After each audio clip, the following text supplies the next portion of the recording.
हारी बाजी स्काई ने पलटी। टीम इंडिया सिर्फ 3 ओवर में मुकाबला अपने नाम करते हुए सीरीज जीती।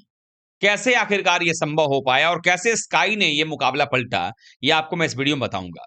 आप सबको मालूम है कि भारतीय टीम ने साउथ अफ्रीका के खिलाफ 231 रन बनाए थे पहले बल्लेबाजी करते हुए।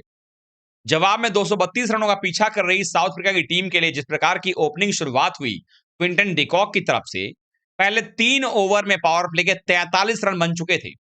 और जिस रफ्तार से बल्लेबाजी चल रही थी साउथ अफ्रीका की, हम सबको मालूम था कि उसके बाद जो बल्लेबाजी क्रम में बल्लेबाज आने वाले हैं, उसमें एडन मार्करम जैसा बल्लेबाज है, डेवॉल्ट ब्रेविस जैसा बल्लेबाज मौजूद है।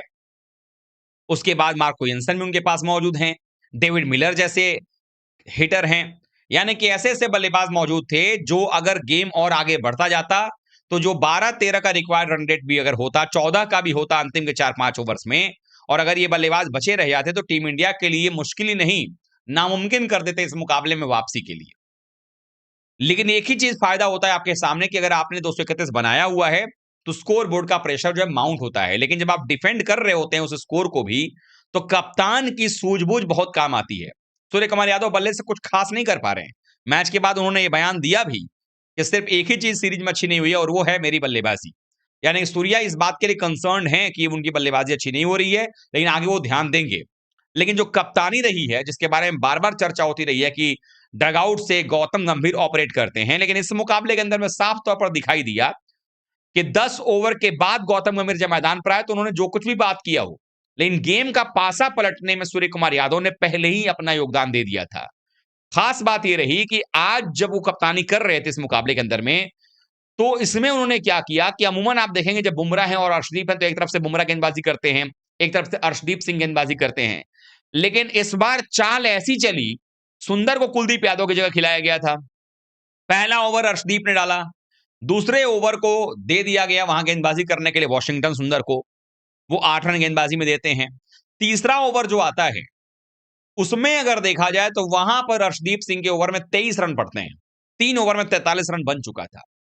लेकिन चौथा ओवर गेंदबाजी में वॉशिंगटन सुंदर को दोबारा से लगाया गया और पांचवें ओवर में कप्तान ने क्या किया, यहां पावर प्ले में जसप्रीत बुमराह की एंट्री करा दी। यानी कप्तान को यह बात मालूम था कि अब अगर यहां से हम एक्स्ट्रा देंगे, अगर मान लीजिए ऐसा कर देते हैं कि भाई हम दे देते हैं आकर के गेंदबाजी करने के लिए और कुछ गड़बड़ हो जाए, तो फिर प्रॉब्लम क्रिएट हो सकता है, जल्दी से ज्यादा रन लीक हो सकता है। तो ऐसे में सूर्य कुमार यादव ने फैसला किया अपने प्रीमियम फास्ट बॉलर को लाने का और बुमराह 5वें ओवर में आते हैं। अगर 5 वाइड छोड़ दिया जाए तो उस ओवर में कुल मिलाकर के 8 रन आए थे। अगर वो 5 वाइड के नहीं रन आते उस ओवर में तो सिर्फ 3 रन आते। और छठा ओवर जो था, जो कि अगर देखा जाए तो कहीं ना कहीं एक तरीके से दबाव वाला ओवर हो सकता था, आखिरी ओवर था, टीम भी जाती है गेंदबाजों के पीछे। 5 ओवर में 60 रन स्कोर हो गया था, यानी जो रिक्वायर्ड रन रेट चाहिए था उससे बेहतर तरीके से साउथ अफ्रीका की टीम रन बना रही थी और क्विंटन डिकॉक 22 गेंदों में 42 रन बनाकर खेल रहे थे। लेकिन छठा ओवर और पारी का उनके कोटे का अगर देखें तो क्विंटन आपके सुंदर के कोटे का तीसरा ओवर था, वहां तीसरा ओवर भी करवाया और उसमें भी अगर देखें तो सिर्फ 7 रन दिया वॉशिंगटन सुंदर ने। और ये 7 रन देने से हुआ कि पावर प्ले खत्म हो गया, 67 रन बने थे और ये ठीक उतने ही रन थे जितने भारतीय टीम ने बनाए थे। और चूंकि ये जो 3 ओवर में 43 रन बनने के बाद जो चौथा ओवर सुंदर ने किया उसमें सिर्फ 8 रन आए, 5वें ओवर में भी देखे तो सिर्फ 8 रन आए बुमराह के, और छठे ओवर में भी सुंदर ने फिर से आकर के जो गेंदबाजी की उसमें 7 रन मात्र दिए। तो एक अंतिम 3 ओवर में कमबैक का ऑप्शन बना। पहले 3 ओवर में 43 रन बने और अगले 3 ओवर में भारत ने सिर्फ 8 रन के हिसाब से 24 रन दिए। यानी पहले 3 ओवर में 13 के से भी ज्यादा 14 के ऊपर का जो है 14.25 साढ़े 14 का जो है वो रन रेट चल रहा था साउथ अफ्रीका का, उसको हमने खींचा अपनी तरफ अगले 3 ओवर में, क्योंकि कप्तान ने वहां पर दिमाग लगाया। सूर्य कुमार यादव ने चौथा ओवर भी करवा दिया आपके सुंदर से, 5वां ओवर करवा लिया बुमराह से, छठा ओवर करवा लिया फिर से सुंदर से। अब छठे ओवर तक 3 ओवर एक तरफ से डाल चुके थे अपने कोटे का सुंदर। अब 7वें ओवर में चूंकि पता था सूर्य कुमार यादव को गेम अगर बाद में जाएगा तो आपको बुमराह की आवश्यकता पड़ेगी, उनके ओवर से आप खत्म नहीं कर सकते, और इसीलिए 7वें ओवर में बुमराह को ना ला करके वरुण चक्रवर्ती को लाते हैं। और चूंकि दबाव इतना बढ़ता चला जा रहा था कि चक्रवर्ती के आते ही उस ओवर में रीसा हेंड्रिक्स आउट होते हैं और उसके बाद सबसे बड़ी बात शिवम दुबे कैच पकड़ते हैं शॉर्ट मिड विकेट पे और उस ओवर में सिर्फ 3 रन आता है, यानी दबाव और माउंट होता गया साउथ अफ्रीका पे। 7 ओवर में 70 रन स्कोर था और अभी भी 161 रन चाहिए थे अगले 13 ओवर में और रिक्वायर्ड रन रेट जो है वो आसमान छूता चला जा रहा था।